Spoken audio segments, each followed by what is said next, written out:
সুপ্রিয় সাংবাদিক ভাই ও বোনেরা, আসসালামু আলাইকুম। সবাইকে জানাচ্ছি আন্তরিক শুভেচ্ছা এবং কৃতজ্ঞতা। আপনারা যথাসময়ে উপস্থিত হয়েছেন। আমার এই 5 মিনিট দেরি হয়ে গেছে, এই জন্য আন্তরিকভাবে দুঃখ প্রকাশ করছি। সাংবাদিক বন্ধুরা, পতিত পরাজিত পলাতক স্বৈরাচার মুক্ত বাংলাদেশে অন্তর্বর্তীকালীন সরকার যখন জনগণের ভোটাধিকার প্রতিষ্ঠার পথে এগিয়ে যাচ্ছে, তখন গভীর ষড়যন্ত্রের বীজ বুনতে শুরু করেছে কুচক্রী মহল নানা অপতথ্য প্রচার করে।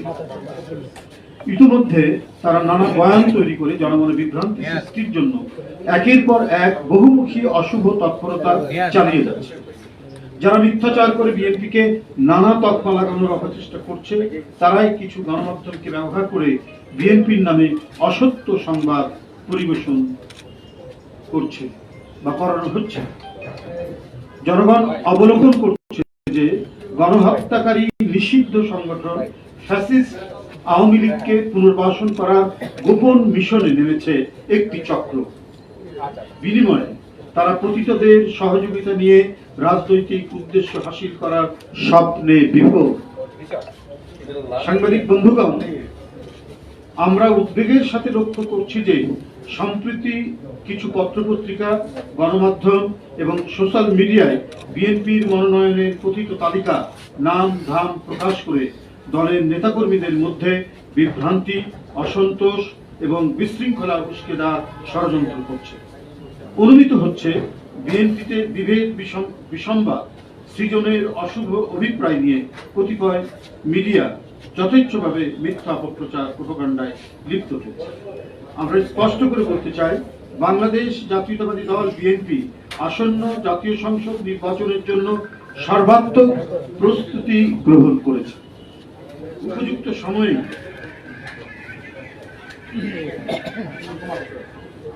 দলের নির্ধারিত যে প্রক্রিয়া, যে সিস্টেমে যাচাই বাছাই করে মনোনয়ন দেওয়া হয়, সেই যাচাই বাছাই করে যোগ্য ও সর্বোপরি জনগণের কাছে গ্রহণযোগ্য জনপ্রিয় ব্যক্তিকেই বেছে নিয়ে তাদের নাম প্রকাশ করা হবে।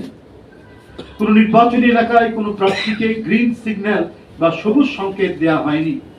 প্রত্যাশীদের মধ্যে দলীয় নানা কার্যক্রমে যার পারফরমেন্স ভালো, তাকেই প্রার্থী হিসাবে মনোনীত করা হবে। বিএনপির মনোনয়ন দেওয়া হয় তার নিজস্ব গঠনতান্ত্রিক উপায়, কোন সবুজ সংকেতের মাধ্যমে নয়। জাতীয় সংসদ নির্বাচনে কিংবা যে কোনো নির্বাচনে দলের প্রার্থী মনোনয়নের দায়িত্ব পার্লামেন্টারি বোর্ড পালন করে এবং এ ব্যাপারে বোর্ডের সিদ্ধান্ত চূড়ান্ত বলে গণ্য হয়। আমাদের পার্লামেন্টারি বোর্ড, আপনারা জানেন যে স্ট্যান্ডিং কমিটি যেটা, সেটাই পার্লামেন্টারি বোর্ড সভাপতিত্ব করেন চেয়ারম্যান। সুতরাং তফসিল ঘোষণার পরেই দলের ভারপ্রাপ্ত চেয়ারম্যান তথা বিএনপি কেন্দ্র থেকে ঘোষণা ব্যতীত এখন পত্রপত্রিকায় প্রকাশিত কোন মন গড়া সংবাদে বিভ্রান্ত না হওয়ার জন্য সারা দেশের নেতাকর্মীদের প্রতি আহ্বান জানাই। মোনালিসা হেভি ফ্লো 15 পিস প্যাকেটের সাথে 8 পিসের একটি প্যাকেট একদম ফ্রি। সবুজ সংকেত নয়। দলের ভারপ্রাপ্ত চেয়ারম্যান জনাব তারেক রহমান প্রতিটি এলাকায় ঐক্যবদ্ধভাবে কাজ করার সুনির্দিষ্ট ও যথাযথ নির্দেশনা দিচ্ছেন। তিনি ভার্চুয়ালি যে সমস্ত এলাকায় কথা বলছেন, সেখানেও তার বক্তব্যে তিনি এই কথাটি বলছেন, বা ঢাকায় এসে যারা কথা বলছেন, যারা মনোনয়ন প্রত্যাশী হতে চান বা দলের নেতাকর্মী যারা আছেন, বিভিন্ন পদে যারা দায়িত্ব পালন করছেন, তাহলে প্রত্যেকেই তিনি এই নির্দেশনা দিয়েছেন, আপনারা সবাই ঐক্যবদ্ধ থেকে কাজ করবেন। দল যাকে মনোনয়ন দিবে তার জন্য সকলে আপনারা কাজ করবেন।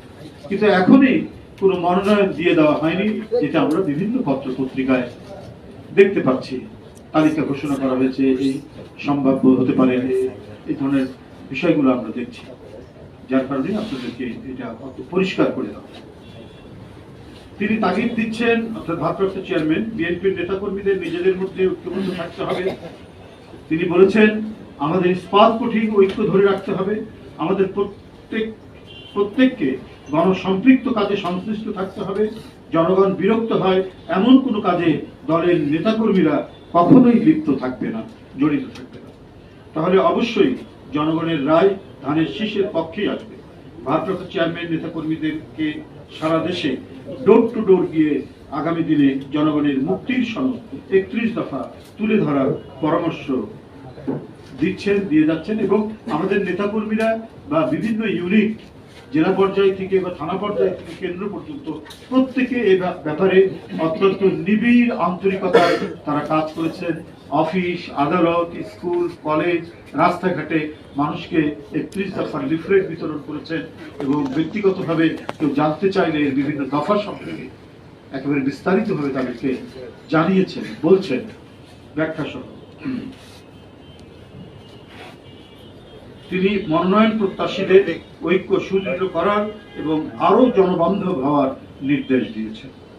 বিএনপির ভারপ্রাপ্ত চেয়ারম্যান জনাব তারেক রহমান বারবার একটি কথা বলেন যা আমরা মনে প্রাণে বিশ্বাস করি, সেটি হলো জনগণই বিএনপির সকল রাজনৈতিক ক্ষমতার উৎস। জনগণ আমাদের সঙ্গে থাকলে কোনো প্রোপাগান্ডাই বিএনপি থেকে জনগণকে বিচ্ছিন্ন করতে পারবে না ইনশাআল্লাহ। সারা দেশে বিএনপির সর্বস্তরের নেতাকর্মী, শুভার্থী ও শুভাকাঙ্ক্ষীদের প্রতি জনাব তারেক রহমানের আহ্বান, জনগণের ভালোবাসায় থাকুন, জনগণকে ভালোবাসায় রাখুন। ধন্যবাদ সবাইকে। আল্লাহ আমি এটার মধ্যে সীমাবদ্ধ থাকতে চাই, আর কোনো কথা নেই। এটাই হলো আমাদের বক্তব্য।